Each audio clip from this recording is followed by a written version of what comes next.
Mateus capítulo 16, do versículo 13 ao 20. Chegando ao território de Cesareia de Filipe, Jesus perguntou a seus discípulos: no dizer do povo, quem é o Filho do Homem? Responderam: uns dizem que é João Batista, outros Elias, outros Jeremias, ou um dos profetas. Disse-lhe Jesus: e vós, quem dizeis que eu sou? Simão Pedro respondeu: tu és o Cristo, o Filho de Deus vivo. Jesus então lhe disse: feliz és Simão, filho de Jonas, porque não foi a carne e nem o sangue que te revelou isto, mas meu Pai que está nos céus. Eu te declaro: tu és Pedro, e sobre esta pedra edificarei a minha igreja, e as portas do inferno não prevalecerão contra ela. Eu te darei as chaves do reino dos céus, e tudo que ligares na terra será ligado no céu, e tudo que desligares na terra será desligado nos céus. Depois ordenou a seus discípulos que não dissessem a ninguém que ele era o Cristo. Palavra da salvação. Glória a vós, Senhor. Aqui, nós vemos a primazia de Pedro, onde Cristo declara publicamente a instituição ou o desejo de instituir uma igreja. A gente até vê algumas pessoas pregando erradamente, dizendo que é nessa passagem que nasce a igreja. Então aqui é o anúncio do desejo do coração de Deus de instituir uma igreja. A igreja nasce do lado aberto de Jesus, no alto da cruz, quando jorra sangue e água. Nós vamos ver isso no catecismo, que o sangue e água que jorram da cruz, simboliza, a água simboliza o batismo, a vida nova do batismo, e o sangue a Eucaristia, a instituição dos sacramentos. Mas o nascimento da igreja, ele não é plenamente edificado na cruz. Ele se inicia na cruz e toma o seu impulso, como assim, gestacional, como o bebê nasce, pariu o bebê, nasceu a criança, mesmo em Pentecostes, porque é onde a igreja recebe o seu impulso missionário. Então, muitos vão dizer que essa passagem seria o anúncio, a cruz seria a concepção, e Pentecostes o parto, aonde a igreja realmente nasce. Seria nesse mover o surgimento e o nascimento da igreja. Mas o catecismo é bem claro, diz que a igreja nasce do lado aberto de Jesus, do alto da cruz. Então a igreja vai nascer nessa semana. Na quinta-feira nós vamos ter a instituição do sacerdócio. Depois vamos ter a instituição da Eucaristia. Depois vamos ver Cristo dando a vida por cada um de nós e instituindo a igreja. A igreja nasce do coração aberto de Jesus, e com Jesus ressuscitando no domingo, na Páscoa, ele vence a morte, ele vence o último obstáculo, como diz os santos padres do deserto. Ele venceu o último e grande obstáculo, que era a morte. Vocês já devem ter ouvido aquele ditado, para tudo na vida tem jeito, menos para a morte. Esse ditado é falácia.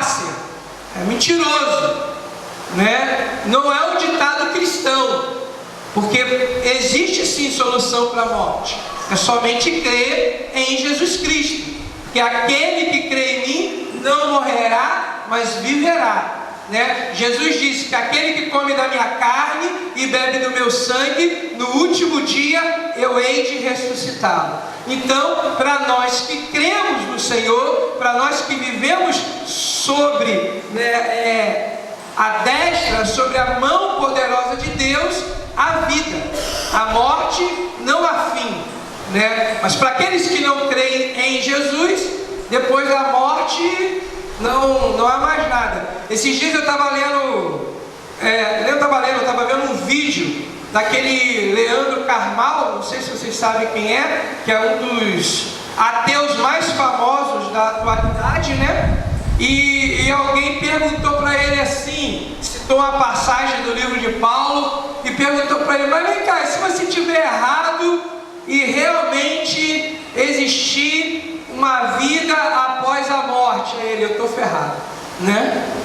Porque eu preguei a vida inteira no sentido ateu da palavra, que não há nada depois da morte. E se existir algo, eu estou ferrado. E aí eu lembrei que quando eu fiz filosofia, que existia um filósofo que ele dizia que um homem inteligente e sábio, ele crê em Jesus Cristo. Que quem crê em Jesus não tem nada a perder. Vamos supor que se a gente, quando morrer, não tiver nada, a gente não perdeu nada, né?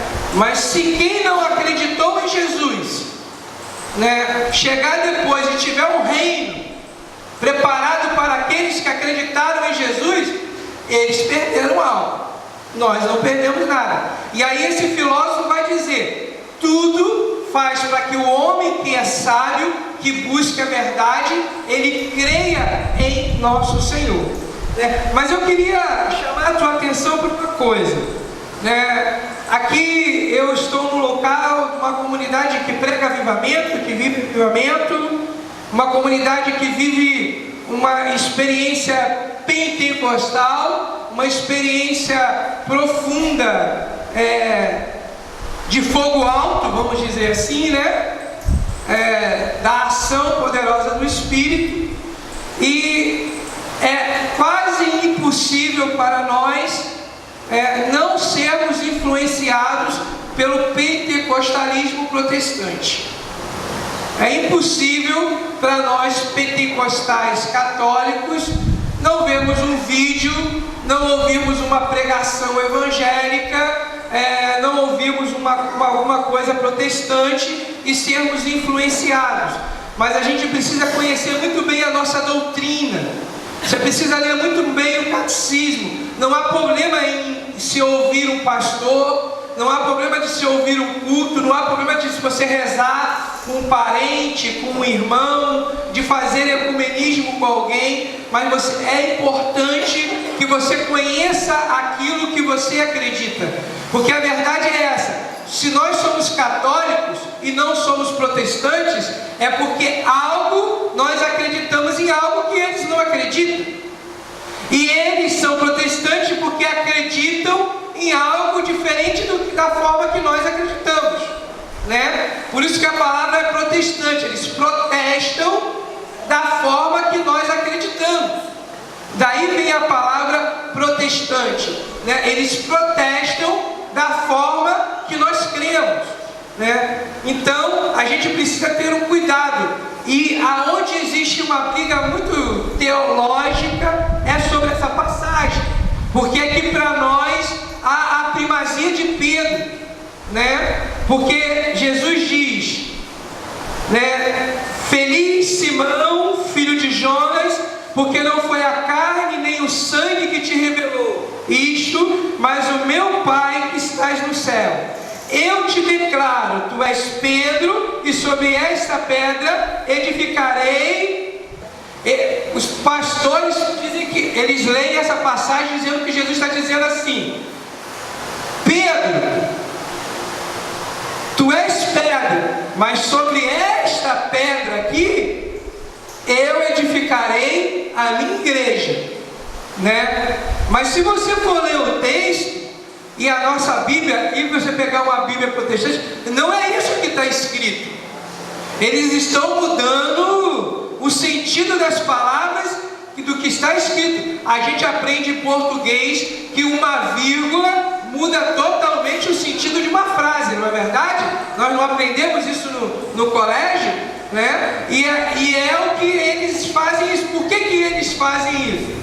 Para negarem de alguma forma a primazia de que a Igreja Católica é a Igreja de nosso Senhor Jesus Cristo.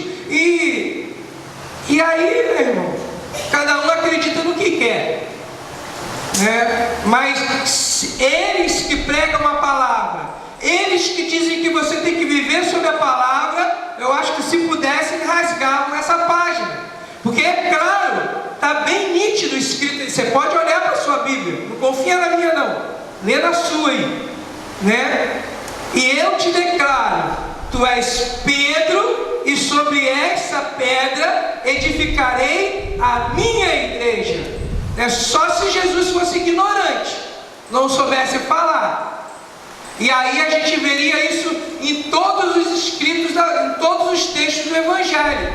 Nós veríamos confusão na hora que Jesus proclamava as coisas, porque ele não usaria os verbos, né, e nem as frases coerentemente. E nós sabemos que não é o que acontece com Jesus.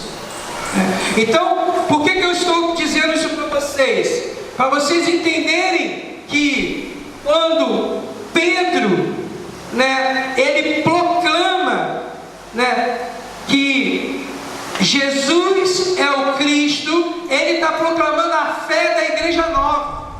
Quando Pedro proclama que Jesus não era nenhum dos profetas, lembra, pouco antes uns vão dizer não, e tinha apóstolos que pensavam que Jesus era Elias, tinha apóstolos que pensavam que Jesus devia ser, sei lá, a reencarnação de Jeremias.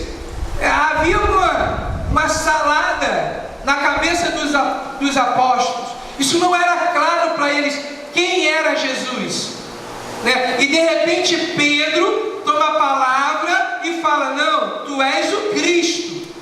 Ele está ali, Pedro deixa claro: olha, você é o Messias que toda Jerusalém espera, que os nossos pais oravam e choravam e esperavam ansiosamente. O Senhor é o Messias, aquele que deveria vir para cumprir as palavras e as profecias ditas pelos profetas. O Senhor não é um dos novos profetas. E aí é a crença da nova igreja. Não sei se vocês sabem, os judeus até hoje não creem que Jesus é o Messias. O judeu acha que Jesus é até um grande profeta, mas eles não creem em Jesus como Messias. E Pedro, ele traz a fé nova da igreja. Qual é a fé que nós, católicos, apostólicos, romanos, trazemos em nós? Que Jesus Cristo é o Messias, que Jesus Cristo é o Filho de Deus. E uma coisa muito interessante, repare: e vós, quem dizeis que eu sou? Lembram que quando Moisés está na sarça ardente, né? E aí Deus aparece para ele e se revela: olha, Moisés, eu sou o Deus dos seus pais, eu sou o Deus de Abraão, de Isaac e de Jacó. Era assim que se rezava. Ninguém conhecia o nome de Deus, ninguém sabia o nome de Deus.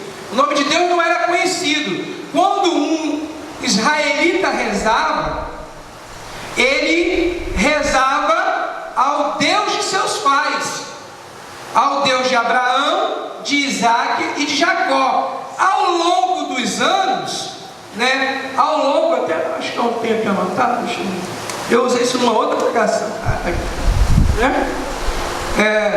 Ao longo dos anos foram surgindo nomenclaturas dentro do povo de Israel para se falar com Deus.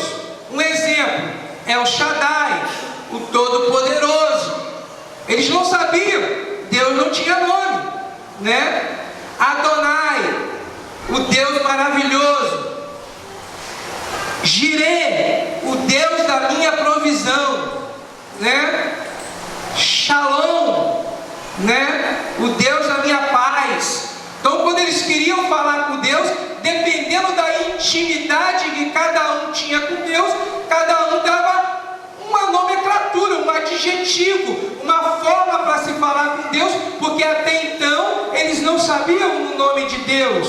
El Elyon, outro igual não há. Esse era o nome mais usado quando o povo estava no Egito. Por causa dos deuses do Egito, eles chamavam Deus de quem? El Elyon, o Deus de nossos pais. Igual a ele, não há outro.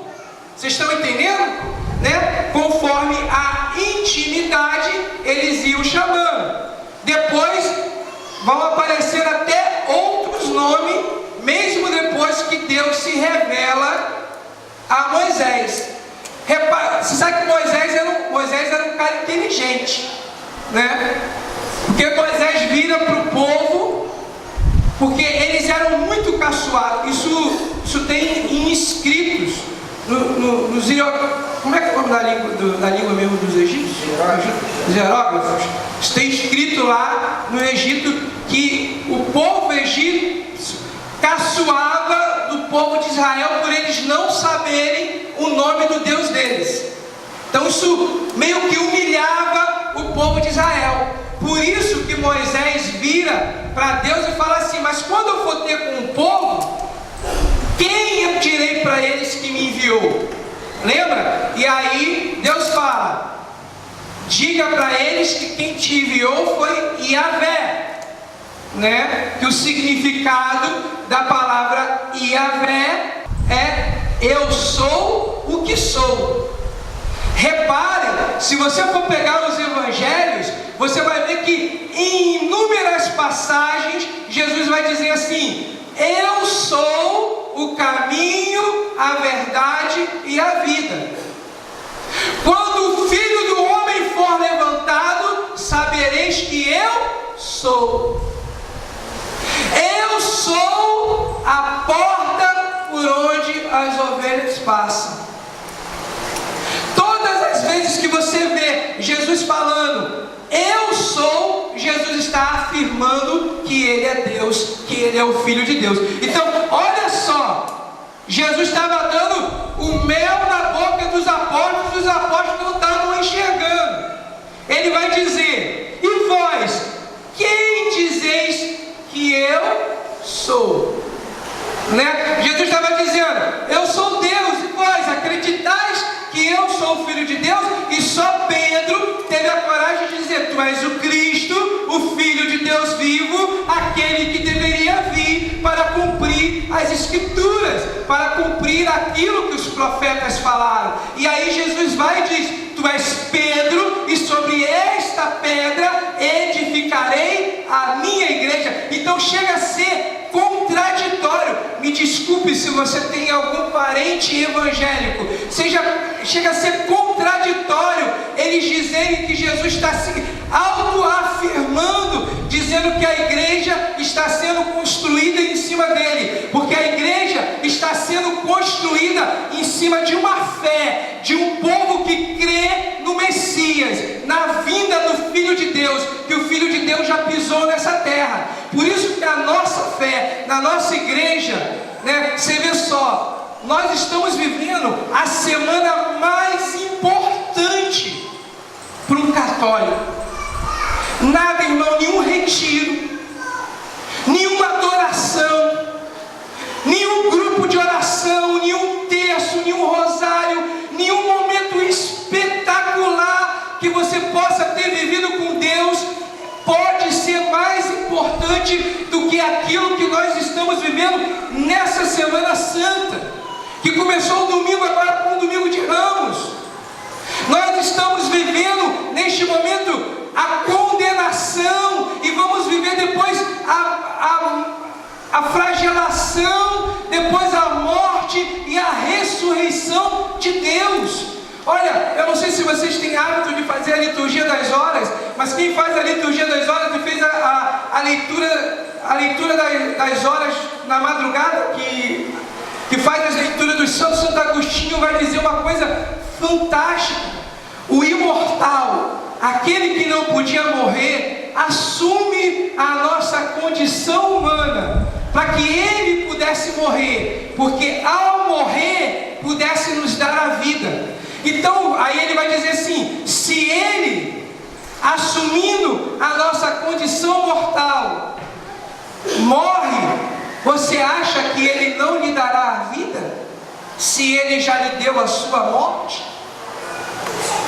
Você vê que a nossa fé católica, a nossa fé na igreja una, santa, católica e apostólica é uma fé cercada de alicerces. E é por isso, e eu não sei também se você sabe, nós somos a instituição mais antiga do mundo. Viva! Nós somos o organismo, vamos dizer como dizem hoje os sociólogos, né? O organismo social que mais perpetuou na história do mundo. Existiram outros antes de nós, mas morreram, faliram, depois tiveram que ser retomados. Mas a Igreja Católica, ininterruptamente, ela acontece pela força do batismo do Espírito Santo. Por quê? Porque há uma verdade naquilo que eu e você acreditamos. Nós cremos. Por isso que Paulo vai dizer, se pregamos, a nossa pregação é Cristo crucificado. Se nós não pregamos Cristo crucificado, vã seria a nossa fé. Você vê só, toda a nossa fé nasce dessa experiência da Semana Santa. E é por isso que você precisa viver bem essa Semana Santa. Porque tem muito católico que vai a grupo de oração, que reza o terço, mas não vai na missa de lava-pés, não vai na sexta-feira da paixão, não vai na missa de sábado de aleluia. Eu vou dizer para você, se você nunca participou da missa de sábado de aleluia, você não sabe nem o que é a missa, porque é a missa das missas. Quem dizia isso é os santos, não é o Dinho que está dizendo isso não. É a missa das missas, o sábado de aleluia, né? Para você ter ideia, por que é a missa das missas? Porque o tríduo pascal começa na quinta e só termina no sábado. É uma grande missa, são 3 dias. Tanto que a missa na quinta-feira, ela não tem bênção final. Na sexta é o único dia no ano, no mundo inteiro, na sexta-feira da paixão, que não há missa em lugar nenhum do mundo. Por quê? Porque nós fazemos um memorial da paixão de nosso Senhor. É por isso que o padre vai lá e coloca a cruz, para que a gente venere a cruz e beije a cruz. Porque a igreja entende que naquele dia só há um sacrifício. O memorial é como se, lembre-se que a gente diz que o Cristo é o mesmo ontem, hoje e sempre. É como se nós estivéssemos naquele momento exato, às 3 da tarde, em que Jesus morria no alto da cruz. Em todas as igrejas do mundo, às 3 horas da tarde, todo católico está reunido para viver a paixão do nosso Senhor. E isso é fantástico, porque religião nenhuma tem isso, só nós temos isso. Vivemos a paixão de que Deus deu a vida por nós. Em todas as outras culturas, todos os outros deuses exigiam que os seus filhos, os filhos daqueles que acreditavam, fossem sacrificados por amor a Ele. Mas o nosso Deus deu o seu Filho para morrer por nós. E é isso que Pedro está dizendo. É sobre isso que a minha e a sua fé está edificada, sobre o sacrifício de nosso Senhor Jesus Cristo. Você já parou para pensar que um imortal, que um Deus, que o eterno, o soberano, o todo-poderoso, assumiu a condição de um ser frágil, insignificante, para que eu e você pudéssemos ter vida. Foi isso que Jesus fez ao assumir a condição humana. Você imagina quando Jesus foi colocado lá para ser açoitado? Diz a palavra que Jesus foi condenado a um açoite. Um açoite nos romanos eram 40. Na verdade, Jesus deveria tomar 40 chibatadas. Aí os romanos diziam que por misericórdia eles davam uma a menos, que era 39. Mas eles foram tão perversos com Jesus, porque Jesus era para ter tomado varada. Eles tinham uma varinha própria para açoitar. Até hoje, muita gente naquela região islâmica toma açoite de vara. Costume deles. Era isso que Jesus deveria tomar. Mas como queriam dar um exemplo com Jesus, mandam dar uma chicotada em Jesus, que já era um castigo muito pior. Poucas pessoas sobreviviam a um chicote, porque virava carne pura. E eles vão além. Eles não pegam um chicote qualquer para bater em Jesus. Eles usam um chicote chamado Aragog, o nome do chicote. É um chicote que tinha 12 cordinhas, trançadas. Na ponta de cada cordinha, um pedacinho de osso ou um pedacinho de ferro, para que quando o carrasco desse a chicotada, aquelas 12 garrinhas agarrassem na carne, e agora que ele puxasse, ela viesse arrancando a carne. Se um dia você puder estudar sobre como que é a cruz não era um instrumento para matar rápido. A cruz era um instrumento para a pessoa ficar 2, 3 dias morrendo nela. O que é a cruz? A cruz, a pessoa não morria porque tinha as suas mãos e seus pés pregados. Ela morria asfixiada, por isso que é crucifixação.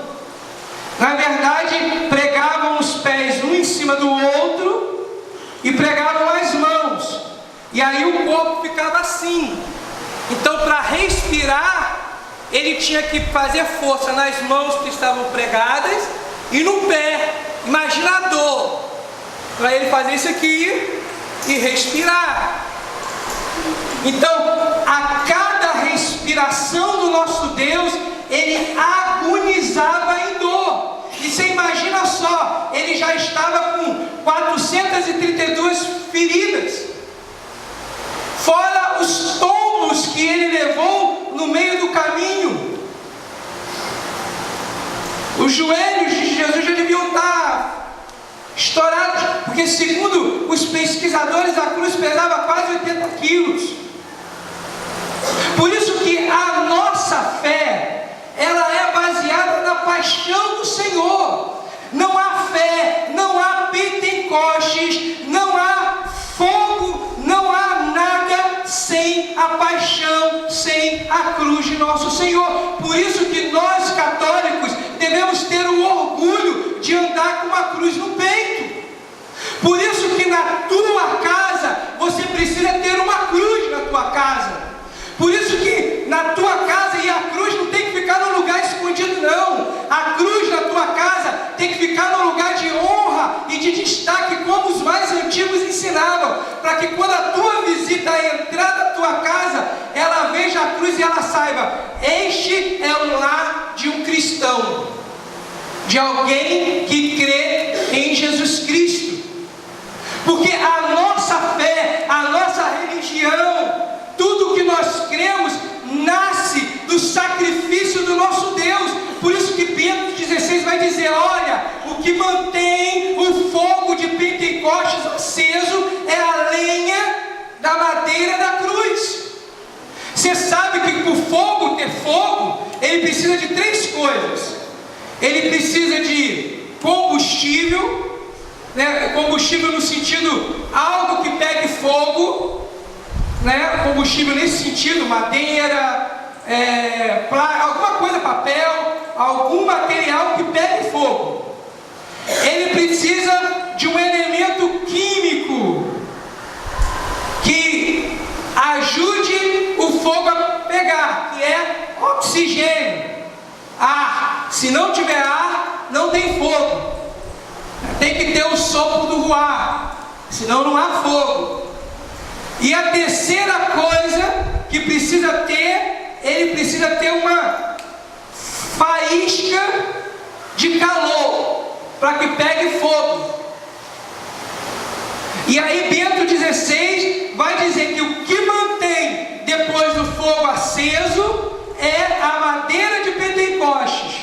Quer dizer, a madeira da cruz que mantém o fogo de Pentecostes aceso. Aí eu já viajo aqui na minha cabeça, né? Eu imagino que para ter fogo, se você quer ser cheio do Espírito Santo, você tem que ter cruz. Tem que ter cruz, porque é o que o Papa fala. Você tem que aprender a queimar a tua cruz. Você precisa do ruar de Deus no primeiro momento, mas você precisa da centelha de calor que vai dar combustão no fogo. E aí eu lembro de Santo Efraim que diz que quem comunga fogo, né? Então eu quero dizer para você que quem quer ser homem e mulher do fogo precisa ter cruz, precisa ter vida sacramental e clamar o Espírito Santo. E aonde você acha isso? Na igreja una, santa, católica e apostólica. Me desculpe, eu não tenho nada contra os evangélicos, eu até acredito que o Espírito Santo fale lá, mas aqui a chama do fogo, o pavio fumega, mas não apaga, irmão, porque aqui está a igreja de nosso Senhor Jesus Cristo, aqui está a igreja do Senhor, a igreja que Ele escolheu. Aqui nós somos a igreja do Senhor, a igreja que Ele se faz presente. Você está entendendo o que significa para nós esta palavra de Pedro ao dizer: Tu és o Cristo, o Filho de Deus, aquele que deveria vir para que todas as promessas fossem cumpridas. Então hoje nós vivemos o cumprimento das promessas do Senhor. Mas para isso, irmão, essa Semana Santa não pode mais ser igual às outras Semanas Santas que você vivia. Tem que ser a Semana Santa. Você precisa mergulhar. Você precisa mergulhar naquilo que o Senhor faz, naquilo que o Senhor realiza nessa semana, no lava-pés, na instituição do sacerdócio. Você precisa mergulhar na paixão do Senhor, na missa do sábado de aleluia. Meu Deus, que missa é a missa do sábado de aleluia! Aquilo dá vontade de morrer. Se eu pudesse morrer, se Jesus falasse para mim: Dinho, escolhe um dia e uma hora para morrer, no meio da missa do sábado de aleluia, assim. ali seria o lugar. Me leva agora. Esse seria o momento para o Senhor me levar. Toda a igreja, os novos, os cristãos novos, a igreja cantando, né? A cruz de Cristo invadiu e rompeu as trevas. As trevas não pôde deter Ele, porque Ele foi mais forte. E eu gosto quando Santo Agostinho grita: ó morte, cadê tua vitória? Aonde está a tua vitória? Porque pela eternidade os grandes filósofos diziam: o grande obstáculo do homem é a morte, o grande desafio do homem é a morte. E aí vem Jesus, mete o pé na porta, arromba a porta da morte e diz: não há morte, não há nada, porque eu sou o Deus da vida, eu sou aquele que dá a vida, eu sou Jesus. Esse é o Senhor, essa é a nossa fé, essa é a fé da igreja una, santa, católica, apostólica. Por isso, irmão, a gente tem que ser feliz por ser católico, a gente tem que ter a alegria no nosso coração, porque o que nós vamos viver esses dias, nós passamos 40 dias, nós passamos 40 dias esperando a Páscoa, nós passamos 40 dias se preparando para aquilo que nós íamos viver. É algo fantástico. Eu estou preparando lá com o pessoal da comunidade. Nesses dias da Semana Santa, a gente acorda todos os dias de madrugada, a comunidade de vida, para rezar o ofício de noite, né? Lá quando a casa feminina e masculina é pertinho, aí eu passo, pego as meninas e vou para casa dos meninos. E aí a gente vai, expõe o Santíssimo, adora e reza o ofício da madrugada de 3 da manhã às 4 da manhã, todos os dias, até o domingo, né? Nós fazemos isso com o Senhor. E aí a gente prepara o ofício das trevas. Você já ouviu falar do ofício das trevas? O ofício das trevas é a tradição de quando Jesus vai na mansão dos mortos, né? É quando Jesus visita a mansão dos mortos. Na cultura judaica não existia salvação antes de Jesus. Você precisa entender que para o judeu existia um lugar chamado Sheol, que não era o céu, que não era o purgatório, que também não era o inferno. Era um lugar aonde eles ficavam, segundo a própria doutrina judaica, eles ficavam presos, aguardando o julgamento do Messias. Eu fico imaginando quando Jesus do alto da cruz diz assim: Pai, eu entrego o meu espírito. Eu imagino Jesus saindo. Eu não sei como você imagina alguém morrendo, né? Eu imagino tipo saindo assim, né? É da minha cabeça, não sei se é assim, né? Já saindo assim, né? Sai a alma, né? E normalmente eu imagino a alma indo para o céu.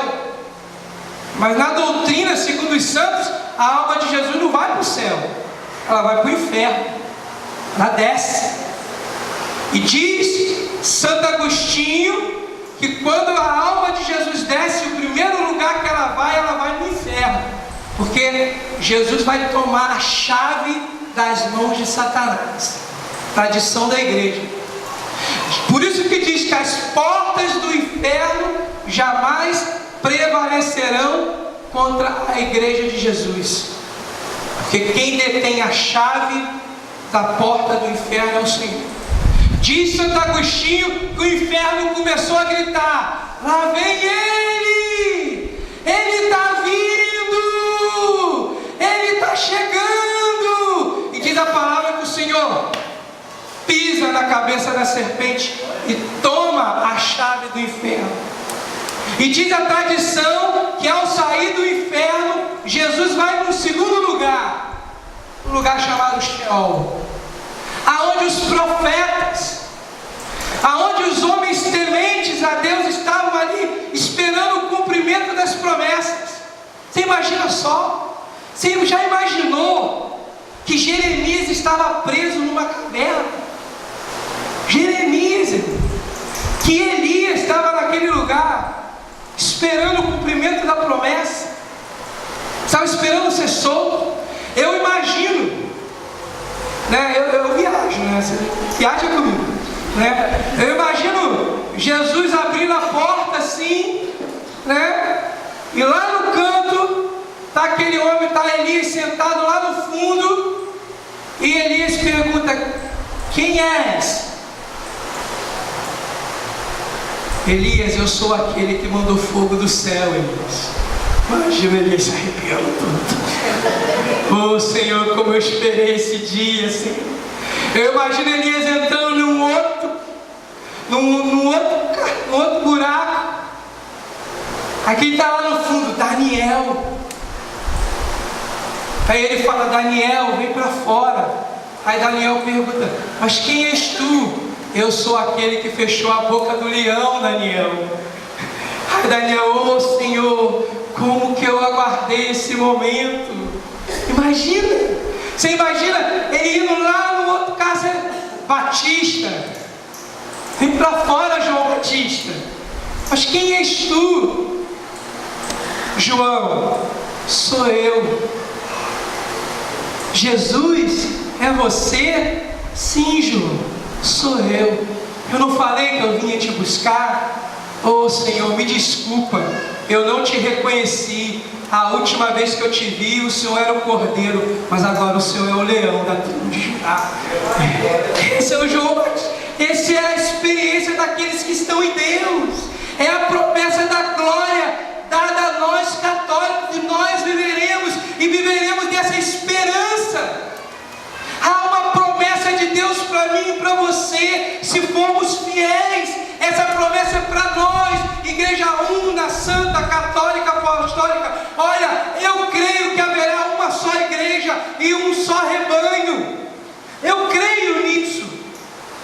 Mas eu preciso dizer para vocês que o meu coração arde, porque nós somos a igreja de Jesus Cristo, e nada contra. Eu creio que Deus fala lá, eu creio que Deus age nas igrejas evangélicas, eu creio que Deus faz, mas nós somos, está aqui na palavra: tu és Pedro, e sobre esta pedra eu edificarei a minha igreja. Então eu quero dizer para você que Jesus hoje está te chamando pelo teu nome. Jesus está dizendo para você: filho, vem para fora, porque a minha glória vai invadir a tua casa, a minha glória vai invadir a tua vida, a minha glória vai invadir a tua esperança, e você vai ver que o que é ser católico verdadeiramente, que quando um católico reza, a glória de Deus se manifesta. Olha, eu vi uma pessoa hoje mandou um negócio no nosso grupo, não sei se o Baldo viu, que o Papa Pio V diz lá: o problema do mundo são os católicos mortos.